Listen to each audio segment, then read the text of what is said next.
Dear students, आज हम class 12th के फर्स्ट चैप्टर बिलियन का डिस्कशन करेंगे और देखेंगे कि एनसीईआरटी को हम कैसे इससे तैयार करते हैं।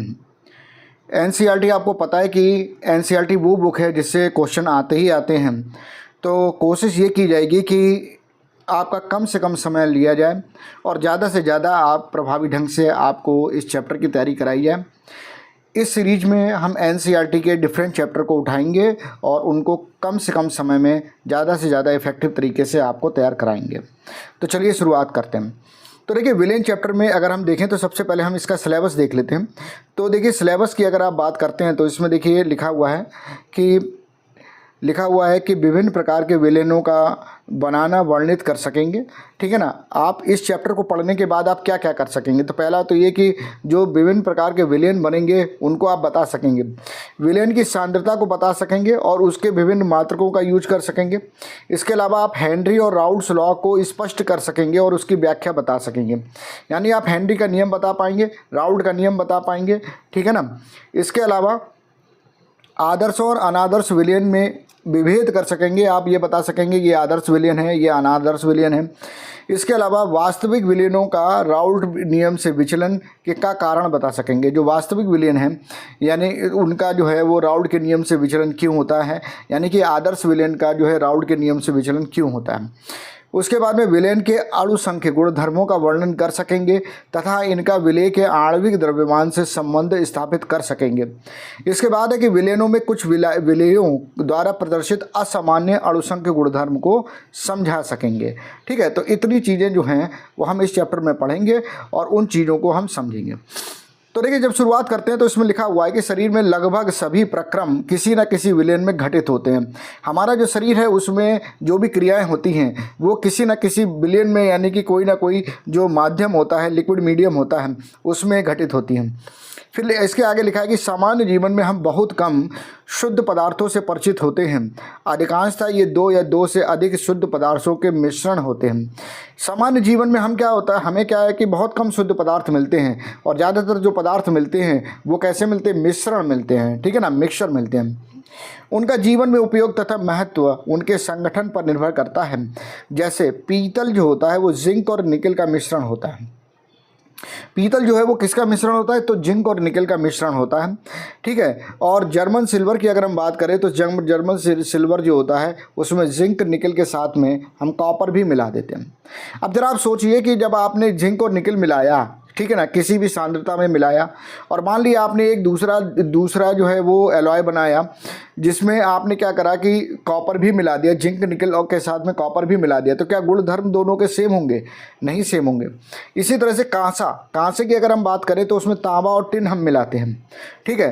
तो आप पीतल ले लीजिए, आपने जर्मन सिल्वर लिया, आपने कांसा लिया, जब तीनों का ही कंपोजिशन अलग है, तीनों का संगठन अलग अलग है, तो इसका मतलब है कि उनके गुणधर्म भी जो होते हैं वो कैसे होते हैं, अलग होते हैं। ठीक है। अब उसके बाद बोल रहा है कि जल में उपस्थित फ्लोराइड आयनों की 1 ppm मात्रा दंत क्षरण को रोकती है।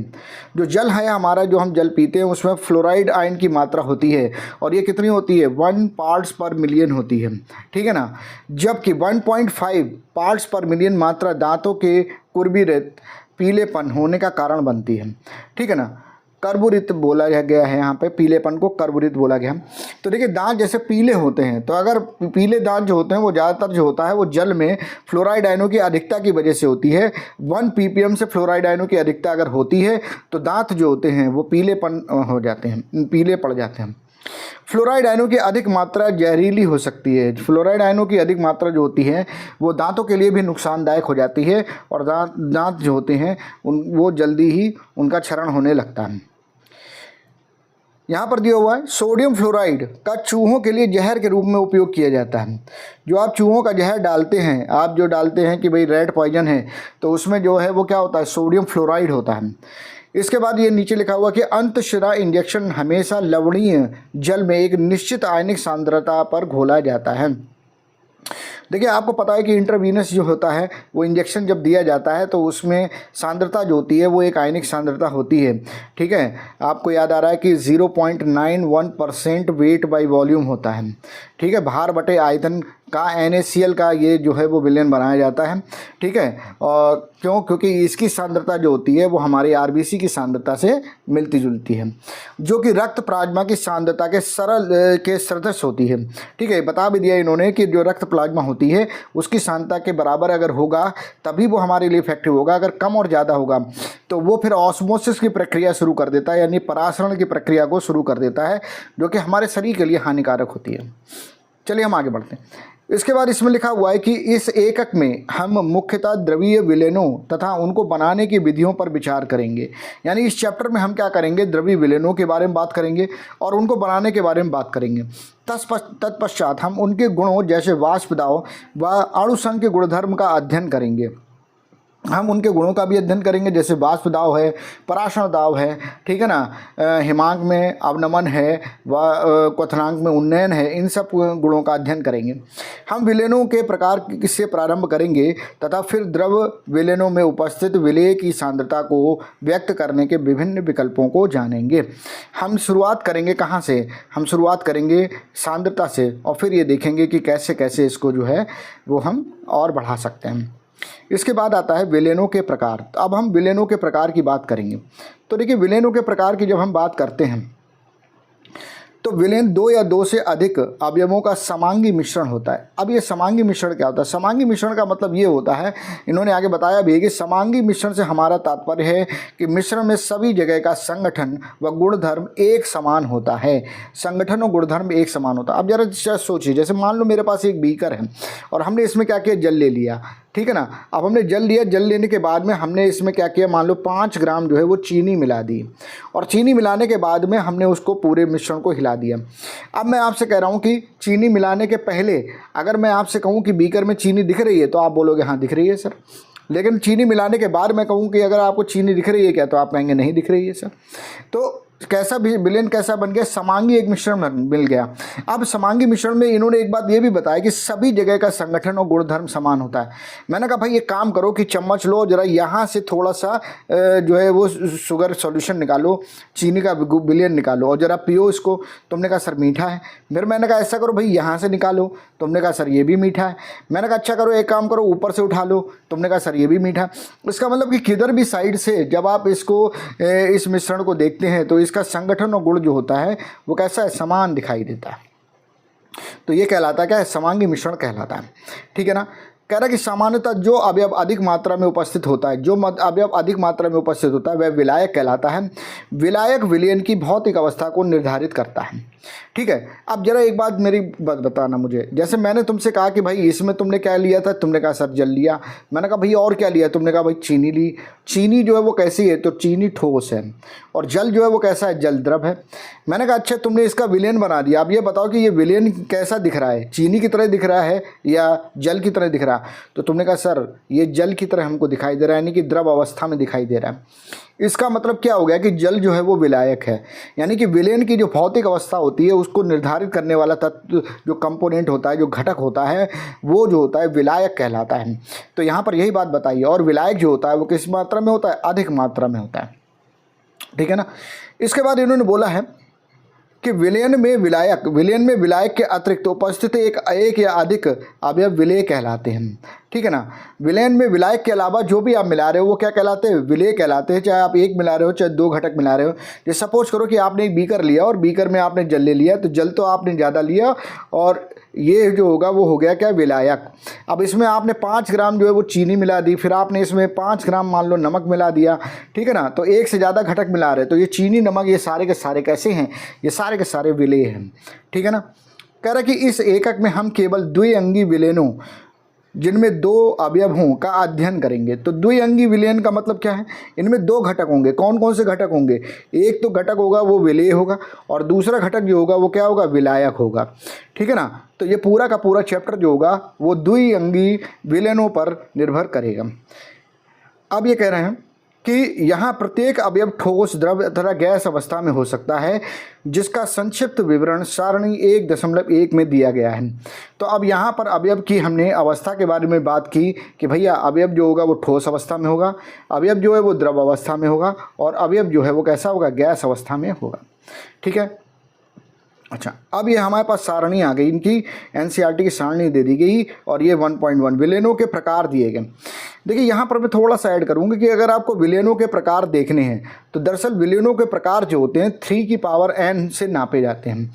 आप कैलकुलेट जब करते हैं इनको तो 3 की पावर n से कैलकुलेट करते हैं, जहाँ n जो होता है वो होता है घटकों की संख्या। n जो होता है वो घटकों की संख्या होती है। घटक कितने हैं? घटक इसमें 2 हैं। कौन कौन है? एक तो भैया विलेय है और दूसरा कौन है? विलायक है। तो मैंने कहा भैया घटक कितने हैं? तुमने बोला सर 2 हैं। ठीक है, मैंने कहा भाई 3 की पावर n है तो घटक 2 हैं, तो 3 की पावर 2 कर दो, कितने आए? 9। इसका मतलब है कि 2 घटकों से यानी कि विलेय और विलायक से आप 9 प्रकार के विलेन बना सकते हैं। ठीक है, तो चलिए हम यहाँ पर 9 प्रकार के विलेनों को देखते हैं। अच्छा, हमने 3 की पावर n क्यों किया? क्योंकि भैया हमने 3 अवस्थाएं तो ली हैं। एक तो हमने ठोस ली है, दूसरी अवस्था हमने द्रव ली है और तीसरी अवस्था क्या ली है? गैस ली है। ठीक है, तो 3 अवस्थाएं ली और उनकी पावर n कर दिया। जितने हमने घटक मिलाया उतने हमें विलेन जो हैं वो मिल जाएंगे, उतने प्रकार के विलेन मिल जाएंगे। तो चलो भैया अब देखते हैं कि कितने प्रकार के विलेन कैसे क्या होते हैं। पहला गैसीय विलेन। अब ये गैसीय विलेन का मतलब क्या है? मतलब कि ये हमें इसकी अवस्था भी, इस विलेन की अवस्था गैसीय अवस्था होगी।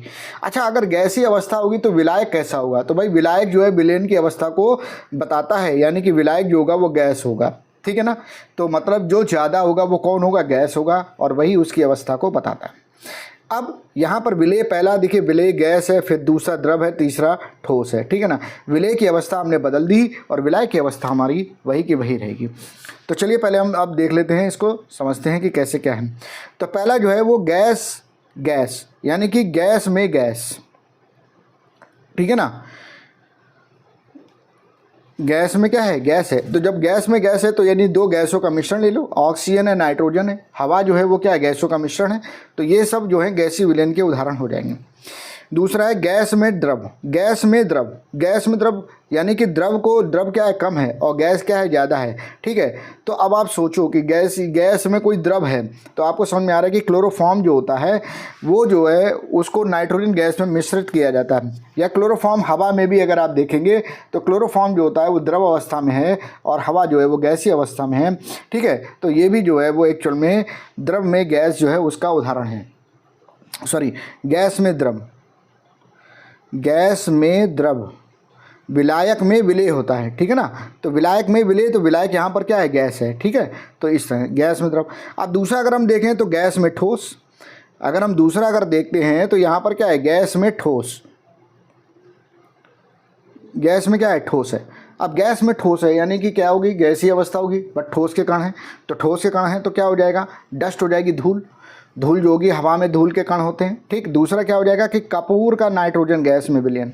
कपूर जब आपने जलाया, ठीक है ना, या कपूर आप जलाते हैं हवा में तो भी कार्बन के कण जो होते हैं वो ऊपर जाते हैं। ठीक है, तो वो कैसे होते हैं? ठोस होते हैं। और कहाँ जाते हैं? गैस में जाते हैं। और कपूर का नाइट्रोजन गैस में विलयन भी जो है वो कैसा हो जाएगा? गैस में ठोस हो जाएगा। चलिए भाई अब आगे बढ़ते हैं। तो आगे बढ़ने पर हम यहाँ पर विलेन की बात करेंगे। तो देखिए द्रव विलेन। अब ये द्रव विलेन का मतलब क्या है? कि द्रव विलेन का मतलब है कि विलेन की अवस्था कैसी है? द्रव है। तो भाई बताओ दो जरा विलायक क्या होगा? तो तुमने बोल दिया कि सर विलायक जो होगा वो द्रव होगा।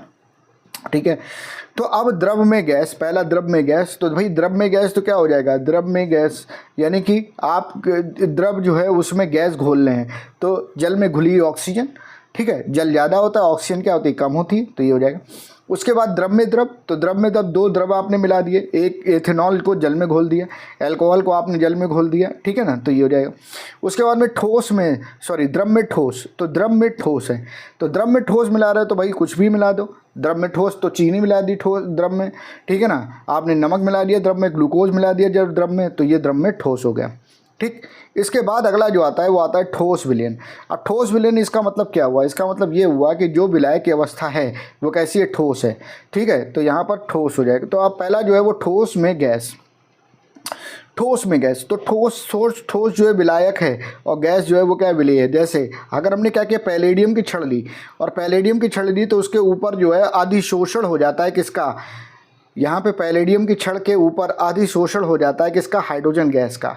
हाइड्रोजन गैस का अधिशोषण क्या होता है? सर अवशोषण तो समझा है, लेकिन ये अधिशोषण क्या होता है? तो देखो 2 चीज़ें होती है, एक तो होता है अधिशोषण और दूसरा होता है अवशोषण।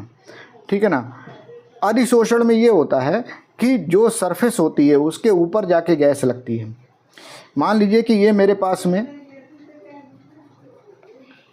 ये है, तो यहाँ पर आके गैस अगर लग रही है तो ये कहलाता है अधिशोषण, लेकिन यहाँ अंदर जा रही है तो ये कहलाता है क्या, अवशोषण।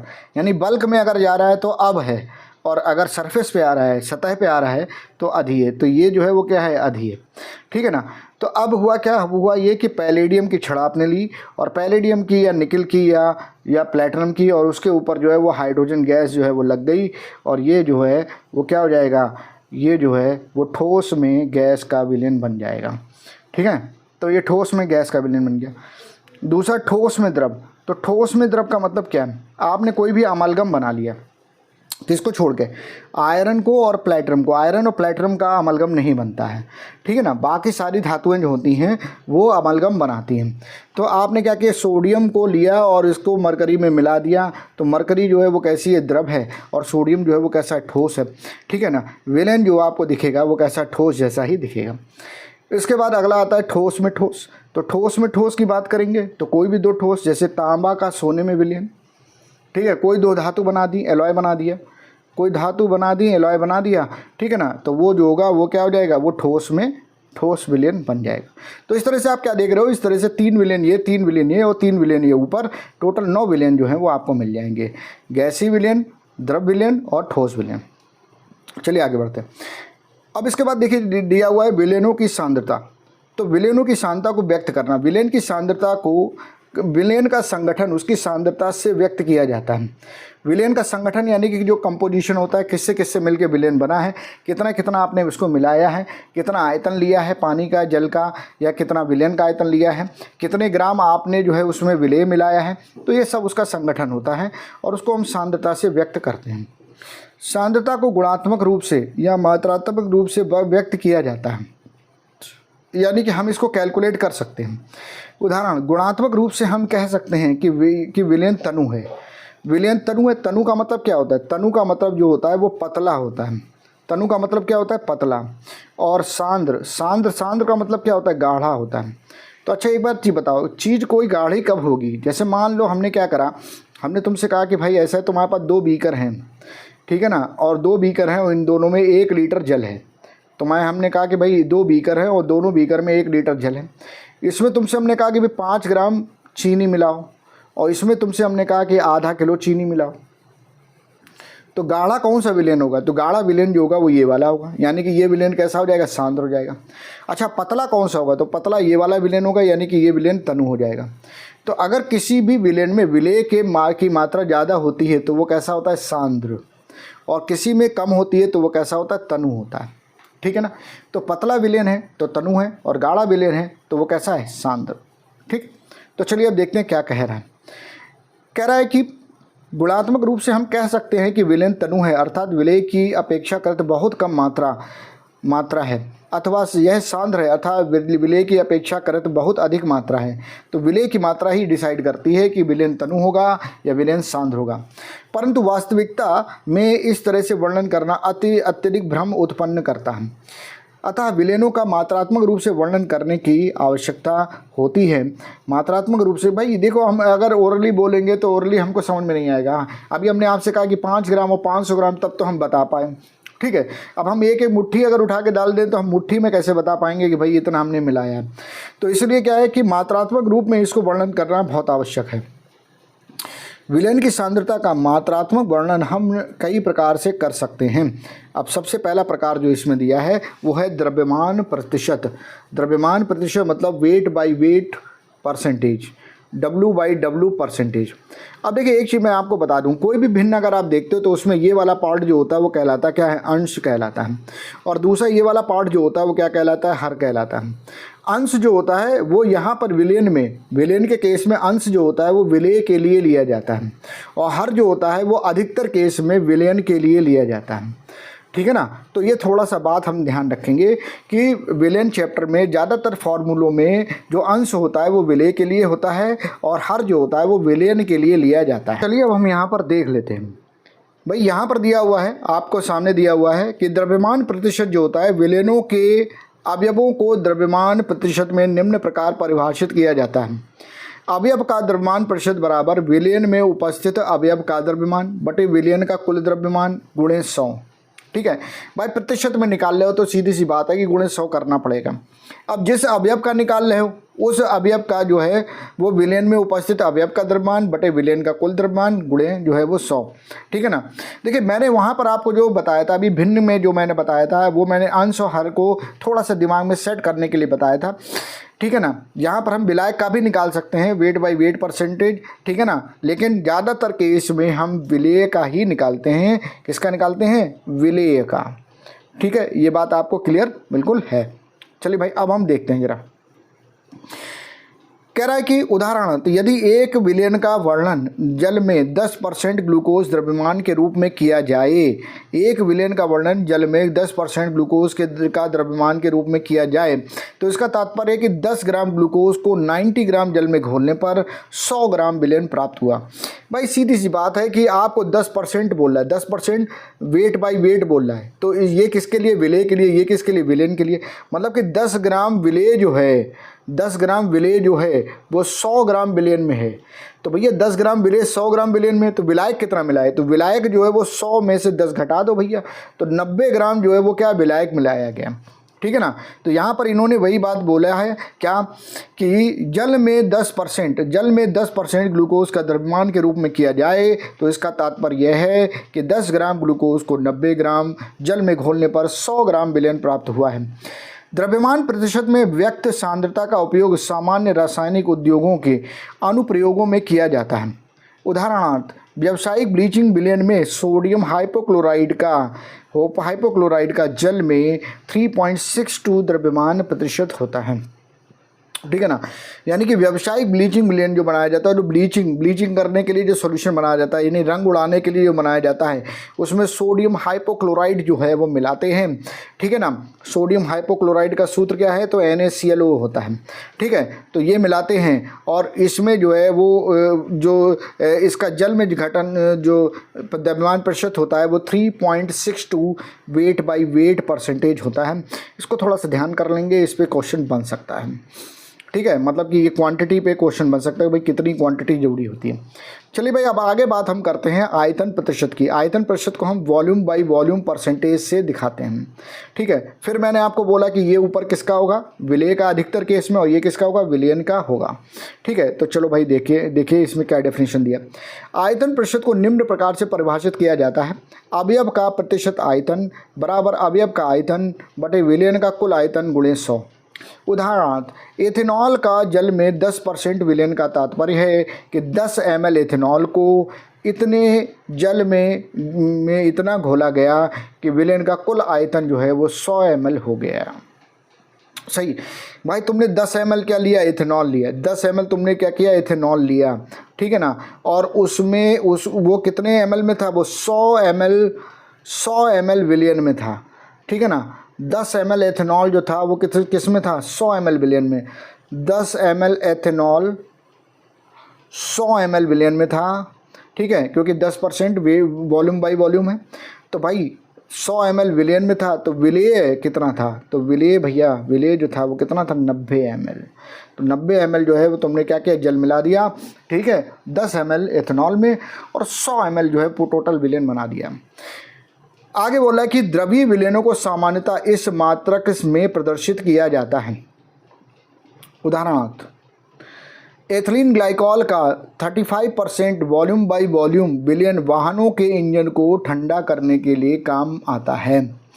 इथाइलिन ग्लाइकॉल जो होता है वो एक्चुअल में क्या होता है? कार जो होते हैं उनके रेडिएटर को ठंडा करने के लिए यूज किया जाता है।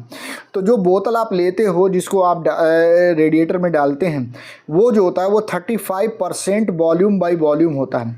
इसका मतलब क्या हुआ कि 35 ml इथाइलिन ग्लाइकॉल को 35 ml इथाइलिन ग्लाइकॉल को जो है वो हमने क्या किया? इसमें इतना जल मिला दिया कि ये इसका विलयन जो है वो 100 ml बन गया, ठीक है। तो कितना जल मिलाया हुआ? तो 65 ml मिला दिया भाई। 100 में से 35 माइनस करो तो 65 ml आ जाएगा। तो 65 ml हमने मिला दिया, ठीक है ना। अच्छा, उसके बाद कह रहा है कि विलयन वाहनों के इंजन को ठंडा करने काम में आता है। इस सांद्रता पर हिमरोधी जल के हिमांक को 255.4 केल्विन यानी कि -17.6 डिग्री सेल्सियस तक कम कर सकता है, ठीक है ना। देखिए ऐसा होता है, यहाँ पर एक बात मैं आपको बता दूँ, दरअसल ऐसा होता है कि जो ठंडे एरिए होते हैं, जो ठंडे प्रदेश होते हैं, वहाँ पर क्या होता है कि जो कार का रेडिएटर होता है उसमें जल जम जाता है। आगे आगे यही बात के बारे में बताया गया है। तो जल में क्या होता है, बर्फ़ बन जाती है। तो जब आप कार को स्टार्ट करेंगे तो स्टार्ट करने पर कार स्टार्ट ही नहीं होगी, क्योंकि वो तो बर्फ़ बन गया है, जल है। तो उसके लिए क्या है कि कूलेंट मिलाते हैं, ठंडा करने के लिए क्या मिलाते हैं, इथाइलिन ग्लाइकॉल मिलाते हैं। अब इथाइलिन ग्लाइकॉल का सूत्र ज़रा समझोगे तो थोड़ी बात यहाँ पर समझ में आएगी। तो देखिए इसका सूत्र जो होता है वो CH2OH होता है और सिंगल बॉन्ड CH2OH होता है। तो आपको यहाँ पर समझ में आ रहा है कि ऑक्सीजन के साथ, यानी कि अधिक विद्युत ऋणात्मक तत्व के साथ हाइड्रोजन है, और यहाँ पर आपने मिला किस में दिया, इसको जल में। तो भैया जब जल में मिला दिया तो ये क्या करेगा, हाइड्रोजन बंद बना लेता है।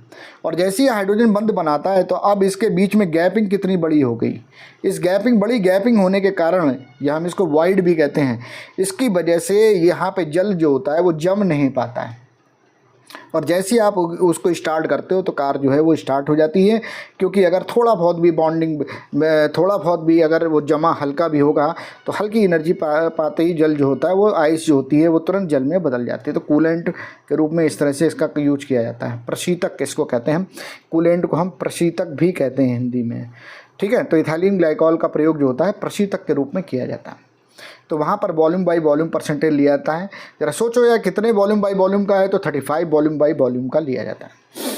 अगला जो है ये कह रहा है कि द्रव्यमान आयतन प्रतिशत, द्रव्यमान आयतन प्रतिशत यानी कि वेट बाई वॉल्यूम परसेंटेज, भार बटे आयतन प्रतिशतता, ठीक है।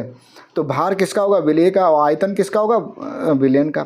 अब लिखा कि एक अन्य इकाई मात्रक जो औषधियों तथा फार्मेसी में सामान्यतः प्रयोग की जाती है। तो भार बटे आयतन प्रतिशतता जो है वो औषधियों और फार्मेसी के रूप में, यानी कि जो जहाँ पर दवाइयाँ बनती हैं उन पर यूज किया जाता है, वह है 100 ml विलयन में घुले हुए विलेय का द्रव्यमान, ठीक है। मान लो कि मैंने तुम्हें कहा कि 20% वेट बाई वॉल्यूम NaCl दे दिया, इसका मतलब क्या हुआ कि 20 ग्राम NaCl को 100 ml विलयन में घोला गया, ठीक है ना। तो 20 ग्राम NaCl को 100 ml विलयन में घोला गया। तो इस तरह से ये तुमको समझ में आ गया होगा। आगे बात करते हैं। तो ये लिखा हुआ है कि पार्ट्स प्रति मिलियन ppm, ठीक है। कह रहा है कि जब विलेय की मात्रा अत्यंत सूक्ष्म हो तो सांद्रता को पार्ट्स पर मिलियन ppm में प्रदर्शित करना उपयुक्त रहता है। पार्ट्स पर मिलियन यानी अवयव के भागों की संख्या बटे विलयन में उपस्थित सभी अवयवों के कुल भागों की संख्या गुणे 10⁶ होता है, ठीक है ना। यहाँ पर भी शुरुआत में आप विलेय ले सकते हैं, जैसे अवयव आपने विलेय लिया, ठीक है, नीचे विलयन है और गुणे 10⁶, यानी कि वहाँ पर देखिए प्रतिशतता में क्या था कि 100 में आप देख रहे हैं कि भाई 100 में कितना है, ये 100 में 20 ग्राम है, 100 में 10 ग्राम है, कितना है। यहाँ पर 10⁶ में देखेंगे, यानी कि 1 मिलियन में कितना है। 10⁶ कितना होता है, मिलियन होता है, 1 मिलियन होता है। तो 1 मिलियन में कितना है वो देखेंगे। अब लिखा हुआ कि प्रतिशत की भांति ppm पार्ट्स पर मिलियन सांद्रता को भी द्रव्यमान आयतन तथा द्रव्यमान आयतन में प्रदर्शित किया जा सकता है। यानी इसको हम वेट बाई वेट में प्रदर्शित कर सकते हैं, वेट बाई वॉल्यूम में प्रदर्शित कर सकते हैं, और वॉल्यूम बाई वॉल्यूम में प्रदर्शित कर सकते हैं, ठीक है ना।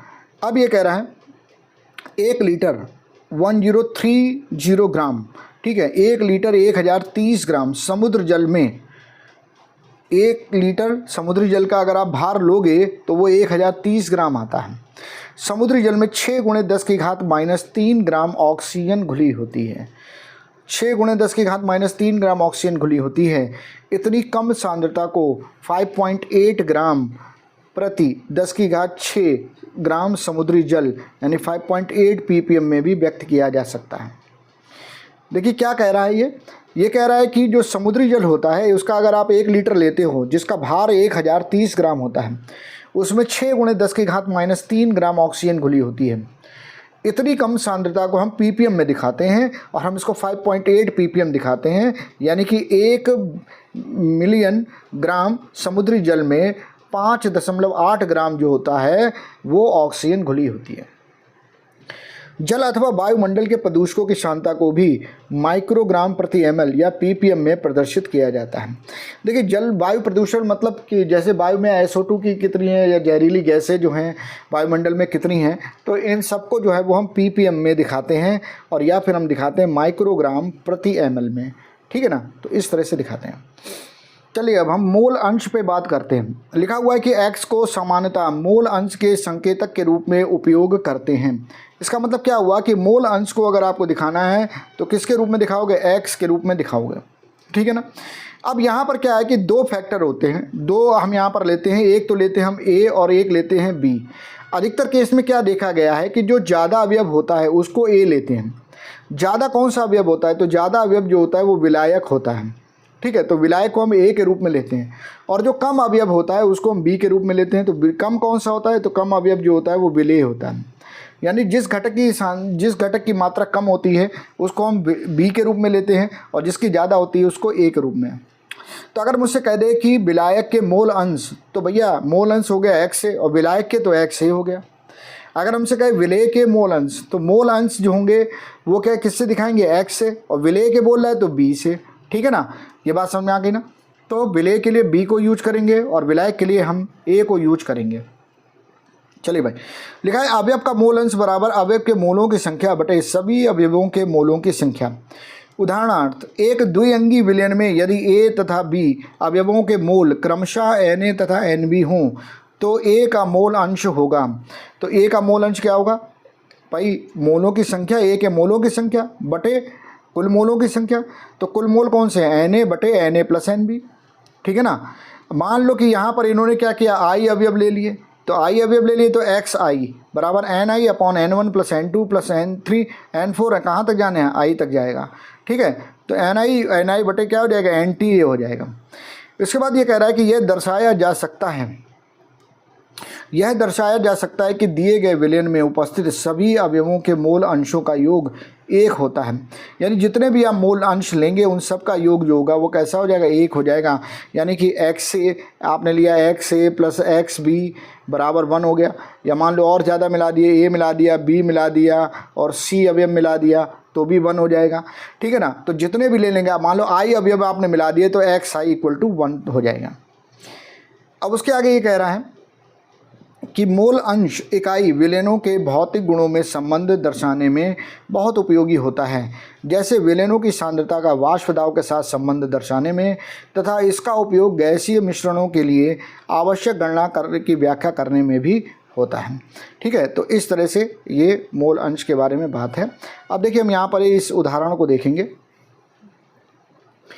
कह रहा है इथाइलिन ग्लाइकॉल, फार्मूला क्या है, C2H6O2। अभी मैंने ओपन करके बताया था तो क्या था, CH2OH सिंगल बॉन्ड जो है वो CH2OH। वैसे भी मैं आपको बता दूं, अगर लगातार कार्बन पे, एडजेसेंट कार्बन पे, यानी कि अगल बगल के कार्बन पे एक एक OH लगा होता है तो हम उसको नाम देते हैं ग्लाइकॉल, ठीक है ना। तो ये क्या है, ये हो गया आपका इथाइलिन और ये हो गया ग्लाइकॉल, ठीक है। तो यहाँ पर ये इथाइलिन ग्लाइकॉल हो जाएगा।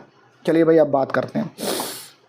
कह रहा इथाइलिन ग्लाइकॉल C2H6O2 के मोल अंश की गणना करो यदि विलयन में C2H6O2 का 20% द्रव्यमान उपस्थित हो। अब देखिए सबसे पहले क्वेश्चन जब भी आप सॉल्व करते हैं तो क्वेश्चन सॉल्व करने पर सबसे पहले आपको ध्यान देना चाहिए कि दिया क्या क्या है, ठीक है ना। बोर्ड में जब भी आप क्वेश्चन को सॉल्व करेंगे तो दिया है लिखा होता है, उसके नंबर होते हैं। इसके अलावा जो सूत्र आपने लगाया है वो उसके नंबर होते हैं, और साथ में जो कैलकुलेशन आप करके लाए हैं उसके नंबर होते हैं। तो इस तरह से वो पूरे प्रश्न के नंबर होते हैं। अगर कोई भी चीज़ आप छोड़ देते हैं तो उसमें उसके नंबर कम हो जाते हैं। तो देखिए यहाँ पर इन्होंने दिया हुआ कि क्या कहा कि माना कि हमारे पास 100 ग्राम विलयन है, ठीक है ना। परसेंटेज की बात कर रहे हैं तो भाई 100 ग्राम ले लिया। हम विलयन की किसी भी मात्रा से प्रारंभ कर सकते हैं क्योंकि परिणाम समान ही होगा। भैया अगर हम 10 ग्राम विलयन लेंगे तो 2 ग्राम होगा इथाइलिन ग्लाइकॉल, अगर हम 100 ग्राम लेंगे तो 20 ग्राम होगा। कुल मिला के हम 20% के हिसाब से ही काम करेंगे तो हम यहाँ पर कोई भी भार ले सकते हैं। इन्होंने क्या किया, सहूलियत के लिए 100 ग्राम ले लिए, तो विलयन में 20 ग्राम इथाइलिन ग्लाइकॉल है और 80 ग्राम जल होगा। भाई 100 माइनस जो है 20 कर देंगे, उतना जल हमने मिला दिया था और विलयन 100 ग्राम बना दिया। अब इसके बाद C2H6O2 का आणविक द्रव्यमान या हमने क्या किया, आणविक भार जो है ले लिया, अणुभार ले लिया, इसका अणुभार ले लिया। तो अणुभार आपको पता है लेकिन मैं फिर भी बता दे रहा हूँ। देखो कार्बन कितने हैं, 2 हैं, तो यहाँ पर 2 गुणे कार्बन का परमाणु भार प्लस हाइड्रोजन कितने 6 हैं। इसको देखो जरा, हाइड्रोजन कितने 6, तो 6 गुणे हाइड्रोजन का परमाणु भार प्लस ऑक्सीजन कितने हैं 2, तो 2 गुणे ऑक्सीजन का परमाणु भार, ठीक है। अब कार्बन कितने हो गए, 2 गुणे 12 हो गया कार्बन का 12 होता है, ठीक है ना। हाइड्रोजन का कितना होता है 1H1 लिखते हैं, तो भाई हाइड्रोजन का 1 होता है तो 6 × 1 हो जाएगा। और प्लस ऑक्सीजन का कितना होता है, तो ऑक्सीजन को 8O16 लिखा जाता है, यानी ऑक्सीजन का 16 होता है, तो 2 × 16, ठीक।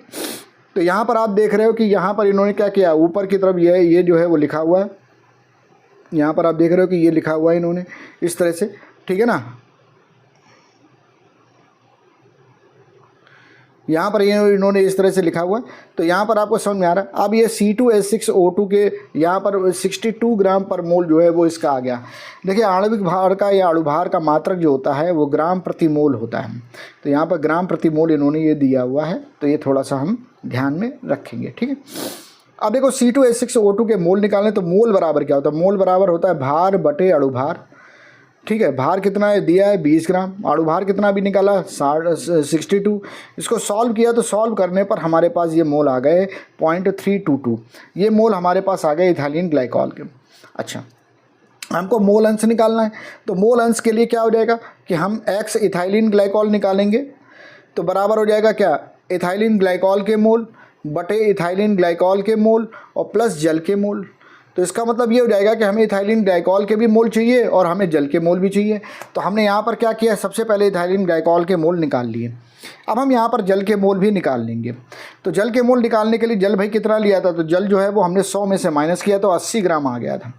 और जल का अणु भार, तो भाई जल का अणु भार निकाल लो। जल का सूत्र क्या है H2O बराबर कितने हाइड्रोजन है, 2 हाइड्रोजन है। ऑक्सीजन कितना है 1 है।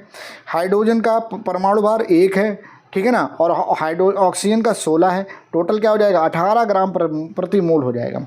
सभी को पता है कि जल का अणु भार ऐसे आता है, 80/18 कर दिया और ये मेरे पास 4.444 ये आ गया। अब इथाइलिन ग्लाइकॉल का सूत्र लगा दिया, इथाइलिन ग्लाइकॉल के मोल बटे इथाइलिन ग्लाइकॉल के मोल प्लस जल के मोल। इथाइलिन ग्लाइकॉल के मोल 0.322 मोल थे बटे 0.322 मोल प्लस 4.444 मोल, ये वैल्यू आ गई 0.068 आ गई। इस तरह से इथाइलिन ग्लाइकॉल के मोल निकल आए, ठीक है ना। अगर हमको जल के मोल निकालने तो जल के मोल में क्या हो जाएगा, जल के मोल बटे इथाइलिन ग्लाइकॉल के मोल प्लस जल के मोल, और इससे हमारे पास 0.932 आ गया। हम चाहें तो दूसरा सूत्र भी लगा सकते हैं।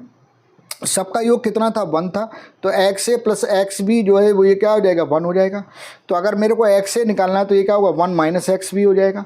XB की वैल्यू हमको ये दी गई है, तो ये क्या हो जाएगा 1 माइनस 0.68 हो जाएगा।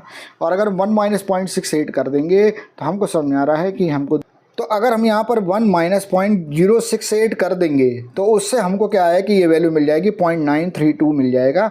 तो इस तरह से भी हम कैलकुलेशन कर सकते हैं सूत्र लगाने की जगह पर, यानी कि इतना बड़ा सूत्र न लगा के हम यहाँ पर इस मेथड से भी निकाल सकते हैं, ठीक है ना। तो इस तरह से हम निकाल लेंगे।